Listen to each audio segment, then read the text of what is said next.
లింగేశ్వర బుగ్గలింగేశ్వర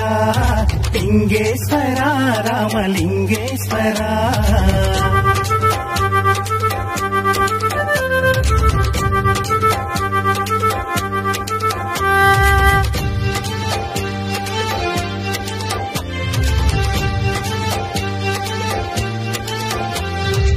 రామలింగ నాయుని స్వప్నంలో కనిపించి ఉత్తర వాహిని పెన్నా నదిన కొలువయ్యి దక్షిణ కాశీగా ప్రఖ్యాతిగాంచిన తాడిపత్రి ఊరిలోన వెలిసిన బహుదేవా లింగేశ్వర బుగ్గలింగేశ్వర